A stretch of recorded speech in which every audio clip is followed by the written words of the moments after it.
What's up with y'all? It's Nick checking in, and today I want to do a video about this book I picked up from the library called The $1,000,000 Portfolio by the people at the Motley. I wanted to say this is probably the best book, introduction to stock book that I've ever read. I wanted to come to you guys to talk about it today. Basically, this book is a tool. It tells you how to create a stock portfolio from scratch. One of the chapters is picking your first stock, and then it goes over the different types of stocks. It goes over dividend stocks, blue chip stocks, small caps, taking risk, international stocks, and it gives you help on constructing a portfolio. And what I really like is, well, there's not much fundamental analysis in this book. It kind of takes away some of breaks it down to layman's terms what a lot of this stuff means, and it helped me out a lot reading this book, and I feel a lot more comfortable going forward building a stock portfolio. Mainly because I understand what large stocks are, like large cap stocks, small cap stocks, and their roles in your portfolio, what you should look for, and I also understand what you should be looking for when you're trying to do international investing, and if international investing is necessary or not. So I wanted to say that this is a great book. I would recommend anybody picking this book up and giving it a read, especially if you're new to stocks. If you're new to stock investing, I would say if you can find this book, I found it in my local library, give it a read.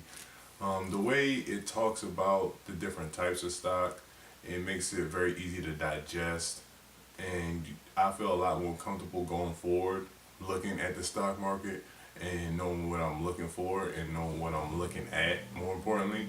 And I understand that I can't just have all large cap stocks. I can't just have all small cap stocks.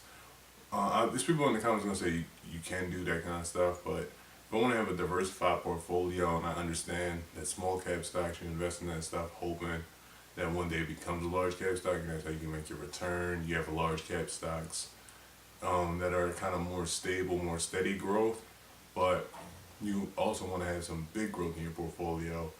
But like small cap stocks, they can go up and down a lot, which is bad volatility wise. Large cap stocks, generally if you pick a good one, it's not going to go down too much, but it's also not going to go up too much. And you'll have a nice steady return. But for example, like a company like Apple is a real big company, so that company's not really going to be able to double. It can have consistent growth, but it's too big to double. I think it's $1 trillion company now, and it's not going to go to $2 trillion next year. You know, it's going to have strong, consistent growth.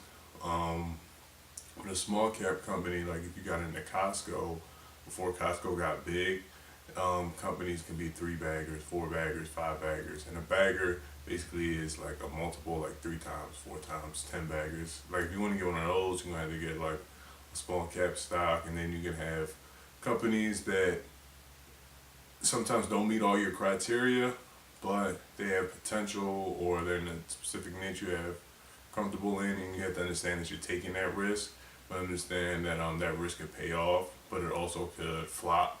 So you might want some of that in your portfolio, and you should look at some stocks, take a little risk here and there, and understand that if it pays off, it'll be great. And temper your risk, knowing you can only lose 100% of your portfolio. It's not like you have negative losses. So if you put $1,000 in, it could grow to $10,000 or $20,000, but you can't grow to like negative 10,000. And that helps me a lot because it understands I can set up alerts and know if a stock I have drops down 80%, and I can sell it before it hits rock bottom 0. You know what I'm saying? And those my losses are limited. It would suck to lose that $1,000, but that's all I can lose. I mean, you just put $1,000 on a credit card, you're losing more than $1,000 with interest and stuff. So it helped me digest the information, and then understanding that the international stock markets are maturing, and that might be a place you want to put some of your money, and understand that 2 things can't exist at the same time. You can't think that the U.S. stock market is the safest stock market and that it gives the best return, because more risk means more reward. Those two, it might happen years for a few years or something like that, but you can't think both of those things at the same time because they're opposites. So I would just want to say, if you're looking to get into stocks, give this book a read. I think you'll enjoy it. Um, it's a good book. I don't know if they still sell this book online, honestly. I picked it up from the library, so maybe check your local library. This book, the only thing about this book is probably like 8 years old, 10 years old, because it talks about the Great Recession, and there's not much more information after that.